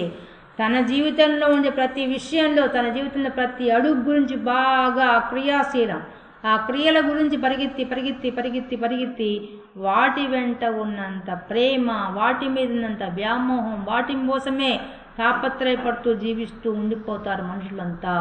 ఇలా ఉండడం వల్ల ఏమైపోతుంది? ఆఖరికి తమ బుద్ధి అంతా కూడా, తమ బుద్ధిలో ఉండే శక్తి అంతా కూడా ఆ ప్రపంచ విషయాల వైపే మళ్లించి దానికే కేటాయించి నన్ను వదిలేస్తారు. అది జరిగడం. ఎవరికి వ్యవసాయాత్మిక బుద్ధి, మా సమబుద్ధి ఉండదు. మళ్ళీ వాళ్ళ అంతఃకరణ శుద్ధి కూడా ఉండదు. వాళ్ళు అడిగేదాని అంతా కూడా కోరికలు తీర్చుకోవడం కోసం ప్రయత్నం చేసి ఉన్న కాలమంతా కూడా, ఇచ్చిన కాలమంతా కూడా మోక్షం కోసం ప్రయత్నం చేయకుండా కేవలం భోగము, ఐశ్వర్యం కోసంగా కాలం గడిపేస్తారయ్యా అనే విషయాన్ని స్పష్టంగా చెప్పేస్తున్నాడు పరమాత్మ. మన భూమి మీద ఇప్పుడు జరిగే వీళ్ళంతా బుద్ధిమంతులు, సకామ కర్మలు చేసేవాళ్లే, వీళ్ళంతా ఉపాసన చేసేవాళ్లే, పూజలు చేసేవాళ్లే, భక్తి గల వాళ్లే, గుళ్ళకు వెళ్ళేవాళ్లే, అన్ని చేసేవాళ్లే. కానీ వీళ్ళు నిష్కామంగా చేయడం లేదు. ఇదొక్క దోషం వల్ల వాళ్ళు స్వర్గాది లోకాలు పొందుతారు. లేదా గొప్ప గొప్ప స్వర్గం అంటే ఏంది? దుఃఖ స్పర్శ లేని స్వర్గం. స్వర్గం అంటే దుఃఖం ఉండదు దాంట్లో. అంటే దుఃఖం లేని అంటే గొప్ప గొప్ప ఇళ్ళలో పుడతారు, ధనవంతుల ఇళ్ళలో పుడతారు. మళ్ళీ ఆ ధనవంతుల ఇళ్ళలో మళ్ళీ సమస్యలు మొదలు. ఆ ధనవంతుల ఇళ్ళల్లో ఇంకా సమస్యలు ఎక్కువ ఉంటాయి. వాటన్నిటినీ బేరీ చేసుకోవాలి. వాళ్ళకి సమస్యలు కాదు, బాధ్యతలు కూడా ఎక్కువ ఉంటాయి. ధనవంతులకి ఉన్న డబ్బుని ఎట్లా రక్షించుకోవాలా, వాటిని ఎట్లా ఖర్చు పెట్టాలా, ఏ విధంగా చేసుకోవాలి, దాన్ని తలమునకలు అయిపోతారు. మళ్ళీ దాంట్లోనే మళ్ళీ ఆ క్రియలు చేసి ఇంకొంచెం పెంచుకుంటారు బాధ్యతని. అది జరిగేది. అందుకని ఇక స్వర్గం అని చెప్పేశాడు. కాబట్టి భోగం కోసం, ఐశ్వర్యం కోసం పరిగెత్తి పరిగెత్తి పరిగెత్తి ఏం చేస్తారా అంటే ఇలా ఉంటారు అనే విషయాన్ని స్పష్టంగా చెప్పేస్తున్నారు పరమాత్మ. 3 శ్లోకాల్లో మనకు ఇంత గొప్పగా చెప్పేశాడు. తిరిగి ఒక ఎగ్జాంపుల్ సులభంగా అర్థం కావాలి. ఒక రామం అనే ఒక వ్యక్తి ఒకరోజు ఒక హోటల్కి వెళ్ళాడు. వెళ్తే తను కూర్చున్న సీటు వెనక 2 అమ్మాయిలు కూర్చున్నారు. వాళ్ళిద్దరు అమ్మాయిలు మాట్లాడుకుంటున్నారు. ఇతను ఇంట్రెస్ట్గా ఉండి వాళ్ళు మాటలు వినడం మొదలుపెట్టాడు. వాళ్ళు ఏం మాట్లాడుకుంటున్నారంటే, వాళ్ళలో ఒక అమ్మాయి మాటలు మాట్లాడేటప్పుడు వాళ్ళు పిలుచుకునే పేర్లను బట్టి ఇతను తెలుసుకున్నాడు. వాళ్ళ పేర్లేంది, వాళ్ళు ఏం మాట్లాడుకుంటున్నారు విషయం శ్రద్ధగా గమనించాడు. ఒక అమ్మాయి పేరు సీత, ఒక అమ్మాయి పేరు రాధ. సీత అనే అమ్మాయి రాధ అనే అమ్మాయిని అడుగుతోంది. అది కాదు రాధ, నువ్వు ఎట్లాంటి భర్త కావాలని కోరుకుంటున్నావు అని అడిగింది. ఆ రాధ ఏం చెప్పింది, అబ్బా నాకైతే ఇంటి నిండా పని వాళ్ళు ఉండాలా, ఇంటి నిండా అన్ని వస్తువులు ఉండాలా, నాకు హాయిగా నగలు ఉండాలా, నాకు సొంత ఇల్లు ఉండాలా, అన్ని ఫెసిలిటీస్ ఉండాలి, నా భర్త నన్ను చాలా బాగా చూసుకోవాలా, అట్లాంటి వాడు నాకు భర్త కావాలా, అటువంటి వాడిని పెళ్లి చేసుకుంటానని చెప్తుంది. అప్పుడు రాధ సీతను అడుగుతుంది, నీకు ఎట్లాంటి భర్త కావాలని కోరుకుంటున్నావు అంటుంది. నాకు అవంతా కోరికలు లేవబ్బా, ఏదో సింపుల్గా జరిగిపోతే చాలు జీవితము, ఉన్నంతకాలం ప్రశాంతంగా గడపాలనుకుంటున్నాను, పచ్చడి మెతుకులు తిన్నా పర్వాలేదు కానీ ప్రశాంతంగా కాలం గడపాలని మాత్రం నేను కోరుకుంటున్నాను అని చెప్తుంది. అప్పుడు ఈ రాముకు నచ్చుతుంది సీత మాట్లాడిన మాటలు. కానీ ఈ రామం చాలా ధనవంతుడు. కానీ ఇట్లాంటి వ్యక్తి మన జీవితంలోకి వస్తే నా డబ్బు కూడా ఆదా అవుతుంది దాని ఉద్దేశంతో అతడికి కృష్ణ అనే ఫ్రెండ్ ఉంటాడు. వాడికి పోయి చెప్పేస్తాడు, ఈ ఇద్దరు అమ్మాయిల్ని ఫాలో అవుతాడు, వాళ్ళ ఇండ దాకా చూస్తాడు, ఎక్కడున్నారు వాళ్ళ ఇల్లు అంతా వాడు వాకప్ చేస్తాడు, అన్ని విషయాలు. ధనవంతుడు కాబట్టి ఈజీగా అన్నీ తెలుసుకుంటాడు. తెలుసుకొని వెంటనే కృష్ణాన్ని పిలిచి చెప్తాడు, అరే మనకి ఇద్దరు అమ్మాయిలు బాగా దొరికారా, మన ఇద్దరిని పెళ్లి చేసుకోవచ్చు, నీకు మన పేర్లు కూడా సెట్ అయిపోతాయి, నా పేరు రామ, నాకు నచ్చిన అమ్మాయి సీత, రాధ అనే అమ్మాయి ఉంది, ఆ అమ్మాయి కృష్ణ, నీ పేరు సరిపోతుంది, ఇద్దరిని పెళ్లి చేసేసుకుందాం హాయిగా, ఇద్దరు మెంటాలిటీస్ బాగున్నాయి, వాళ్ళ ఆలోచనలు బాగున్నాయి, ఇద్దరు బాగున్నారు కూడా మనుషులు అని అన్నీ చెప్పేస్తాడు. సరే అని చెప్పి వాళ్ళు వెళ్ళి వీళ్ళు ధనవంతుడు ఇతడు రామం, ఇతను ఎవరు కాదనేది లేదు, కృష్ణ గుణవంతుడు, అతన్ని కాదనేది ఏం లేదు. కాబట్టి వాళ్ళు సులభంగానే పెళ్లి కుదిరిపోతుంది, ఇద్దరికి పెళ్ళిళ్ళు అయిపోతాయి. ఆమె సీత ఇంటికి రాగానే గమనించేస్తుంది, రామ చాలా ధనవంతుడు, మామూలు ధనవంతుడుగా చాలా గొప్ప ధనవంతుడు, అతడు బిజినెస్ చేస్తున్నాడు, ఆ విషయం గమనించేస్తుంది. ఇంటికి రాగానే చూసి పెద్ద లంకంతో కొంపు ఉంటుంది, కానీ ఎవరు నౌకర్లు ఎవరు ఏమీ ఉండవు. ఆమె ఆశ్చర్యపోతుంది, ఇదేంటి ఇంత ధనం ఉండి ఇతను ఎందుకు ఇట్లా లోభత్వంతో ఉన్నాడని చెప్పేసి ఆమె ఏం చేస్తుంది, వచ్చి రాగానే వెంటనే ఆ ఇంటి మీద అధికారం తను తీసేసుకొని ఒక్కసారిగా అంతటా నౌకర్లను పెట్టేస్తుంది, ఇంట్లో ఫర్నిచర్ మార్చేస్తుంది, అన్నీ మార్చేస్తుంది, ఇంట్లో వంట వాళ్ళతో సహా పెట్టేస్తుంది, అన్నీ ఇంట్లో ఉండేవన్నీ మారిపోతాయి.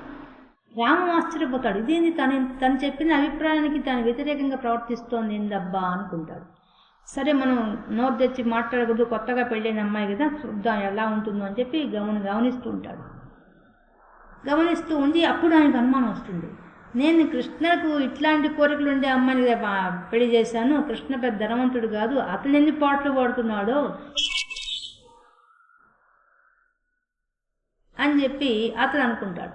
అనుకొని వారం తర్వాత కృష్ణ ఇంటికి పోతాడు ఈ రామం. పోయేసరికి కృష్ణ అప్పుడే భోజనం చేస్తుంటాడు. రాగానే రామ్ ఎంతకాలంకి వచ్చావు, రా రా రా అని ఆహ్వానిస్తాడు. ఆమె భోజనం చేసి ఇద్దరు కూర్చొని మాట్లాడుకుంటూ వస్తారు. చూస్తే ఇల్లు చాలా నీట్గా ఉంటుంది, ఏమీ అసలు కనీసం ఫోన్ కూడా చేయడం లేదు, అంత బిజీ అయిపోయావు కృష్ణ అని అడుగుతాడు. నిజంగా చాలా బిజీ అయిపోయాను రా, నా భార్య వచ్చిన తర్వాత అంటాడు. ఏమంత బిజీ ఎందుకు అయ్యావు అంట. ఏముంది, నా సంగతి నా ఆర్థిక పరిస్థితి నీకు తెలిసిందే కదా, ఏదో నువ్వు సహాయం చేస్తుంటే పైకి వచ్చిన వాడిని నేను, దాని ప్రకారంగా నా భార్య రాగానే నా ఇంట్లో పరిస్థితులన్నీ మారిపోయినాయి అని చెప్పి చెప్పుకుంటూ వస్తాడు. మేము మా పెరట్లో మా పెద్ద ఇల్లే కదా, సందులో అంతా బాగు చేయించేసి ఇద్దరం కలిసి ఒక కూరగాయల తోటలాగా పెంచుతున్నాము, దానివల్ల ఇద్దరం బిజీ అయిపోయాము, ఇప్పుడు మా లైఫే మారిపోయింది ఇప్పుడు అని చెప్పుకుంటూ వస్తాడు. ఆయన అనుకుంటాడు, ఇంకా రాధ వచ్చి ఇతన్ని విసిగిచ్చుంటుంది, హెరాజ్ చేసి ఉంటుంది అనుకుంటాడు. కానీ ఇక్కడ రివర్స్గా ఉంటుంది పరిస్థితి. సరే అని చెప్పి అన్ని విషయాలు ఇంకా నీ పరిస్థితి ఎలా ఉంటావు, నాదే చాలా బాగుంది, నా భార్య వచ్చింటే నాకు కూడా చాలా మార్పు వచ్చేసింది, మా ఇంట్లో అన్నీ మారిపోయిన పరిస్థితులు అని రామని చెప్పేసి బయటకు వచ్చేస్తాడు. కానీ అతని మనసులో మాత్రం తను చూసిన సీత వేరే, తన మాటల్లో విన్న సీత వేరే, ఆమె వేరేగా ఉంది, అది చెప్పాలనుకుంటాడు కృష్ణకి. కానీ దాన్ని ఎక్కడ చీప్ అయిపోతాడని మళ్ళీ అనుకుంటాడు. తర్వాత సరే ఇంక మామూలుగా ఈ రాము కృష్ణ ఇద్దరు ఎట్లాంటి వాళ్ళు, చిన్నప్పుడే వాళ్ళు భగవద్గీత అంతా చదువుకున్న వాళ్ళు ఇద్దరు చాలా చక్కగా, అంటే చదువుకునే వయసులో నుంచి వాళ్ళు అంత బాగా తెలుసుకున్నారు జ్ఞానాన్ని. అందువల్ల ఈ రామం ఏం చేస్తాడంటే ఇవన్నీ ఏర్పాటు చేసిన తర్వాత సీతతో అంటాడు, సీతను అన్నీ ఏర్పాటు చేసావు ఓకే, నేను కాదని చెప్పడం లేదు, కానీ నీకు ఒక విషయం నేను మాత్రం చెప్తున్నాను, ఇప్పుడు ఈ వస్తువులను ఇప్పుడు చూస్తున్నావు, నేను చేసేది వ్యాపారంలో ఎప్పటికైనా నష్టం రావచ్చు, మనం చెప్పలేం, మన చేతిలో ఏది ఉండదు. కాబట్టి నువ్వు అన్నిటికీ సిద్ధపడే ఉండాలి మానసికంగా. ఇప్పుడు నువ్వు లగ్జరీ లైఫ్ అనుభవిస్తున్నావు, దీనికి కావాల్సిన అన్ని ఫెసిలిటీస్ నీకు ఉన్నాయి, నేను కాదని చెప్పడం లేదు, నువ్వు అన్నీ ఎంజాయ్ చేయి, నేను డబ్బులు ఇస్తాను, నాకేం ధనవంతుడి కాబట్టి నీకు అన్నీ ఏర్పాటు చేస్తాను, నువ్వు అందరూ ఎంతమందినా పెట్టుకో, పని వాళ్ళని పెట్టుకో, ఎంతైనా ఖర్చు పెట్టుకో, ఎన్నిగా నగలు చేర్చుకొని చీరలు కొంటావు కొనుక్కొని నేనేం కాదను. కానీ నీ మనసులో ఉండాల్సిన అభిప్రాయం మాత్రం గుర్తుపెట్టుకో. ఎప్పటికీ ఇవన్నీ ఇలాగే ఉండవు. ఈ విషయం గుర్తుపెట్టుకోను. ఇవి ఎప్పటికైనా తరకిందులైతే తట్టుకునే మానసిక స్థితి కలిగి ఉండు. ఒకవేళ ఇవి లేకపోయినా బతికే స్థితిలోనూ ఉండాలి అని చెప్తాడు. అంత వయసు మనకెందుకు వస్తుంది రండి, అట్లా ఏం రాదు అని గమనైపోతుంది. తరువాత ఇంకా అక్కడి నుంచి వాళ్ళ పరిస్థితి, రోజు ఆమె ఏదో ఒకటి ఈ వ్రతం చేస్తాను, ఇంకా ఆర్భాటం మొదలైపోతుంది. ఆమెకి డబ్బు చేతికి వచ్చేసింది కదా, అందువల్ల ఈ పూజలు చేస్తాను, ఈ వ్రతాలు చేస్తాను, వీటన్నిటికి ఇంత ఆర్భాటంగా ఖర్చు పెడతాను, ఇంతమందిని పిలుస్తాను, అందరు మన ఇంట్లోకి రావాలా, మన ఇంటికి అందరు రావాలి తప్ప నేను అందరికీ ఇంటికి పోయేది లేదా అని ఇంకా లెవెల్స్ పెరిగిపోతాయి ఆమెకి. సరే, ఆమె చేసే పుణ్యకార్యం కాబట్టి ఆయన ఏం కాదన్నాడు. అన్ని పూజలు వ్రతాలు చెప్తోంది కాబట్టి పుణ్యకార్యాలు, తీర్థయాత్రలు అన్నీ చెప్తోంది, అన్నిటికీ ఓకే అన్నాడు. కానీ ఆయన చేసేటప్పుడు మాత్రం ప్రతి నిమిషం చెప్తూనే ఉన్నాడు, ఏ పని చేస్తున్నా కూడా నీవు దీనివల్ల ఫలితం ఆశించి మాత్రం ఏది చేయబాక అని మాత్రం ఆయన ఆమెకి హెచ్చరిక చేస్తున్నాడు.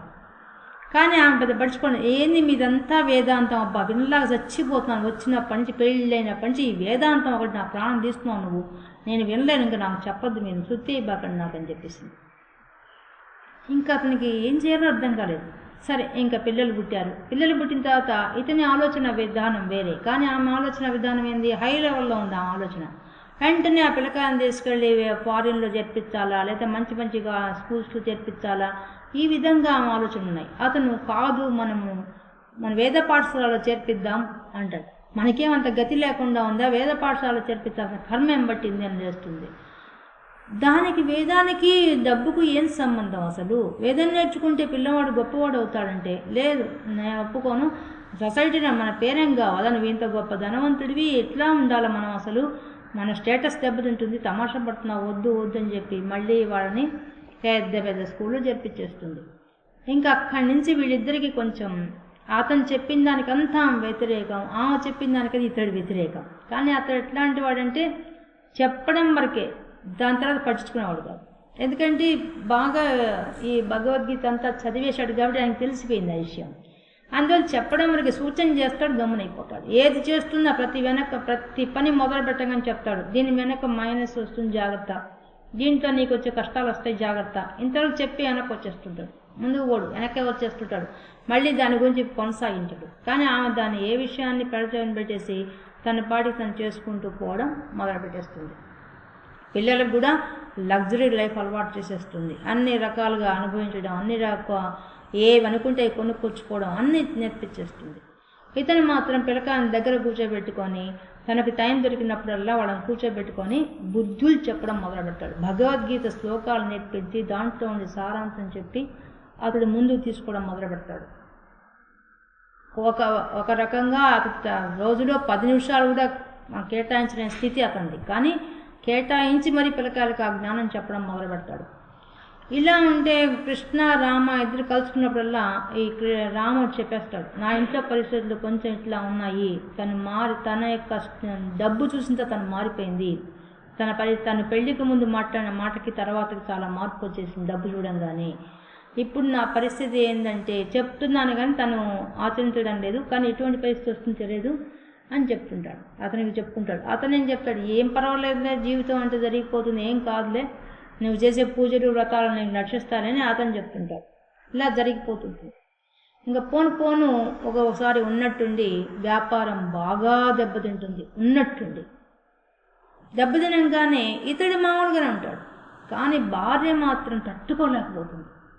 ఒక్కసారిగా నౌకర్లను మాన్పించాల్సి వస్తుంది, అన్ని పనులు వాళ్ళు చేసుకోవాల్సిన పరిస్థితి చేస్తుంది, ఒక్కసారి తలకిందులైపోతుంది లైఫ్. ఇంకా అప్పుడు ఆమె తట్టుకోలేకపోతుంది. సంపాదించేవాడు ఆయన తట్టుకున్నాడు, అతనికేం లేదు, మొదటి నుంచి ఆయన మన ఇంట్లో ఉండేది ఏంది, వచ్చినా పోయినా మనం సమానంగా తీసుకోవాలని. కానీ ఆమెకు అది లేదు కాబట్టి ఆమె గిల్లగిల్లాడిపోయింది. ఇంకా భర్తను తిట్టడం మొదలుపెట్టేసింది, నువ్వు అందరినీ నమ్ముతావు, అమాయకుడివి, అందరికీ అప్పులు చేసి ఉంటావు, అందరికీ వ్యాపారం మెడికల్ తెలుసుకోకుండా చేసి ఉంటావు, నీ వల్ల ఇంత నష్టం వచ్చిందని చెప్పి కేకలు పెట్టేస్తుంది ఇంట్లో. అన్నీ మాట్లాడుతున్నా అతను ఏం మాట్లాడు, కామ్గా ఉంటాడు. కామ్గా ఉండి చెప్తాడు, నీకు మొదటి నుంచి నేను చెప్తూనే ఉన్నాను, ఇట్లాంటి పరిస్థితులు ఎప్పటికైనా రావచ్చు, వ్యాపారం అంత నష్టం అంత వస్తుంది, దాన్ని కూడా మనం తీసుకోవాలి, అన్నీ సమానంగా తీసుకో అని చెప్తూనే ఉన్నా, నువ్వు తీసుకోలేదు. నీకు మొదటి నుంచి నేను చెప్తుంటే వేదాంతం నన్ను కొట్టిపారేశావు, కానీ ఇప్పుడు నీకు అదే నా వేదాంతమే నీకు అవసరం అని చెప్తున్నాడు. పిల్లలను మోటివేట్ చేసేస్తున్నాడు కాబట్టి పిల్లలతో బాధ లేదానికి. ముందు నుంచి 10 నిమిషాలు కేటాయించన్నా వాళ్ళకి బుద్ధి చెప్పేశాడు. కాబట్టి వాళ్ళని ఒక తీరుకు తీసుకొచ్చాడు. వాళ్ళ మామూలు సాధారణ స్కూల్కి పంపించిన వాళ్ళు వెళ్ళిపోయారు. ఎందువల్ల వాళ్ళని మోటివేట్ చేసుకున్నాడు ఆయన. కానీ భార్య మాత్రం తట్టుకోలేకపోయింది. ఎందువల్ల అంతమంది నౌకర్లను పెట్టుకొని, వంట వాళ్ళని పెట్టుకొని చేసుకున్న మనిషి ఈరోజు ప్రతి పని తను చేయాలని తన వల్ల కాలే, తను అల్లాడిపోవడం మొదలుపెట్టేసింది. ఇంకా తర్వాత ఆయన తీసుకెళ్ళి ఒక సాధువు దగ్గర తీసుకెళ్తాడు. తీసుకెళ్ళి ఆయన చేతి చెప్పిస్తాడు. ఎన్ని చెప్పించినా ఆమె మామూలు స్థితికి రాలేకపోతుంది. ఆమె డిప్రెషన్లోకి వెళ్ళిపోతుంది. కానీ ఆ తట్టుకోలేని పరిస్థితికి వెళ్ళిపోతుంది. కానీ ఇతను మాత్రం స్టెబిలిటీగా నిలబడతాడు, మళ్ళీ పుంజుకుంటాడు. ఆమె మాత్రం అనారోగ్యాలు అయిపోతుంటుంది. ఇతను మళ్ళీ వ్యాపారం కొత్తగా మొదలుపెట్టి స్టెప్ పైకి అక్కడ మొదలుపెడతాడు. ఇలాగే ఉంటుంది జీవితం. ఎందుకంటే మనం అంతా కూడా ఆశల భోగం కోసం, ఐశ్వర్యం కోసం పరిగెత్తినంత కాలము మానవుల యొక్క జీవితం అంతా ఇలాగే ఉంటుంది. అదే భగవంతుడు చెప్తున్నాడు. మీరు ఈ విధంగా మీకు అన్ని అట్రాక్షన్స్ నేను పెట్టాను, దాని ఫలితాలు కూడా నేను పెట్టేశాను. ఆ ఫలితాల దగ్గరే ఆగిపోతున్నారు. దాని తర్వాత దాటి నేనున్నాను, నన్ను కూడా పట్టుకోవాలి, ఆ విషయం మీకు మర్చిపోతున్నారు అనే విషయాన్ని ఈ 3 శ్లోకాల ద్వారా మనకు తెలియజేశాడు పరమాత్మ. ఒకసారి 3 శ్లోకాలు చూద్దాం. యామిమాం పుష్పితాం వాచం, పుష్పితాం వాచం, వాచం ఆ వాక్కులు ఎలా ఉంటాయి? వేదవాదరతాహ పార్థ, ఓ పార్థ, ఓ అర్జునుడా, ఈ యొక్క వేదాల్లో ఉండే విషయం అంతా కూడా అర్ధరతాహ అంటే అర్థం. దాంట్లో అర్థం డబ్బు సంపాదించే విధానం, డబ్బులు ఐశ్వర్యం భోగం ఎలా పొందాలి, ఏ సుఖం ఎలా పొందాలి, ఏ ఫలితం ఎలా పొందాలని చెప్పేవన్నీ కూడా వేదాల్లో ఉంటాయి. కర్మకాండ ఉంటుంది. ఆ కర్మకాండను వాళ్ళు ఎలా చెప్తారంటే మంచి వికసించిన పువ్వు కదా ఆకర్షించినట్టుగా ఆకర్షించే విధంగా మాటలు చెప్తారు ఆ చెప్పేవాళ్ళు. ఆ చెప్పినప్పుడు ఏమవుతుంది? ప్రవద్యంత్య విపశ్చిత, అలా చెప్పేవాడు ఎవరైతే ఉంటాడో వాడు చాలా బాగా వివరిస్తాడు. ఈ వేదంలో ఈ మాట ఉంది, ఈ పని చేసుకోండి, ఈ పూజ చేసుకోండి, ఈ ఫలితం వస్తుంది, మీరు ఈ కర్మకాండ చేయండి, మీకు ఈ ఫలితం వస్తుంది వాడు చెప్తుంటాడు. హోమాలు జపాలు అన్నీ చెప్తుంటాడు. అవన్నీ మీరు చెయ్యొద్దని నేను చెప్పడంలా, చెయ్యండి. కానీ అదే ముఖ్యం కాదు. అసలైన ముఖ్యం నిష్కామ కర్మ ఒకటే ముఖ్యమైంది అనే విషయాన్ని అలా చెప్పని వాడు ఎవరైతే ఉంటాడో వాడు విపస్థిత, వాడు పండితుడు కానే కాదు. కామాత్మనః స్వర్గపరాహ, ఎప్పుడైతే కామం కోరికలతో ఏ విధంగా అయితే చేస్తారో పనులు, అప్పుడు స్వర్గపరాహ స్వర్గాన్ని పొందుతారు. దానివల్ల ఏమవుతుంది? జన్మ కర్మ ఫలప్రద, మీకు వెంటనే జన్మలు, మళ్ళీ కర్మలతో జన్మలు, ఇట్లా ఆ సర్కిల్ తిరుగుతూనే ఉంటుంది. దాంట్లో ఇరుక్కోబోతారు. క్రియా విశేష బహుళాం, దాంట్లో ఎన్ని క్రియలు ఎన్ని పనులు వస్తాయి చెప్పలేని పనులు, వాటికి తగిన దానికోసం పరిగెత్తడం, దానికోసంగా అనేక రకమైన ఆలోచనలు, వీటితో మునిగిపోతారు. మునిగిపోవడం వల్ల భోగైశ్వర్య గతింపతి, దానివల్ల భోగం వస్తుంది, ఐశ్వర్యం వస్తుంది, అంతే. మోక్షం మాత్రం కాదు. ఈ రెండింటి కోసం పరిగిస్తారు. ఈ రెండింటి వల్ల జన్మ కర్మల్లో తిరుగుతూ ఉంటారు. ఇదే జరిగింది. భోగైశ్వర్య ప్రసక్తానం, ఈ యొక్క ఆసక్తి భోగం మీద ఐశ్వర్యం మీద ఎక్కువ పెరిగిపోయేసేసి తయాపహృత చేతసాం, వాళ్ళ మనసంతా అదే నిండిపోయేసి సుఖంగా జీవించడమా, డబ్బు సంపాదించడం దాంట్లోనే మునిగిపోయేసేసి వ్యవసాయాత్మిక బుద్ధి, అసలైన వ్యవసాయాత్మిక నిశ్చల బుద్ధితో నన్ను పట్టుకోవాలనే ఉద్దేశం మాత్రం, ఆ నిష్కామ కర్మయోగం మాత్రం మర్చిపోతారు, ఆ సాంఖ్య యోగం మర్చిపోతారు. సమాధౌ న విధీయతే, ఈ విధంగా నన్ను వదిలేస్తారు. సమాధి స్థితి, సమదృష్టితో ఉండే బుద్ధిని వదిలేస్తారు. వదిలేసి సుఖంలో దుఃఖంలో కొట్టుకుంటూ, లాభానికి నష్టానికి కొట్టుకుంటూ, జయానికి అపజయానికి కొట్టుకుంటూ జీవిస్తారు. ఇదయ్యా జరగబోయే విషయము, జరుగుతున్న విషయము, ఎప్పుడు జరిగే విషయం ఇదే. నిష్కామ కర్మతో ఉన్నవాడు మాత్రమే, కర్మయోగి కూడా నన్ను పొందగలడు. కర్మలు చేస్తూ కూడా భూమి మీద నన్ను పొందే మార్గం ఉంది, అదే నిష్కామ కర్మ. దాన్ని వదిలేస్తున్నారయ్యా ఈ ప్రపంచ విషయాల్లో పడి. కాబట్టి తేరుకో ఓ మానవుడా, తేలుకొని మనకు చెప్తున్నాడు ఈ విషయం. నువ్వు ప్రపంచ విషయాల్లో ఉండకుండా పరమాత్మ వైపు మళ్ళమని చెప్పి చెప్తున్నాడు కృష్ణ పరమాత్మ ఈ 3 శ్లోకాల ద్వారా. ఇంత అద్భుతమైన సందేశాన్ని మనకి ఈరోజు సాంఖ్యయోగంలో 42, 43, 44 శ్లోకాల్లో కృష్ణ పరమాత్మ మనకి జ్ఞానబోధ చేశారు.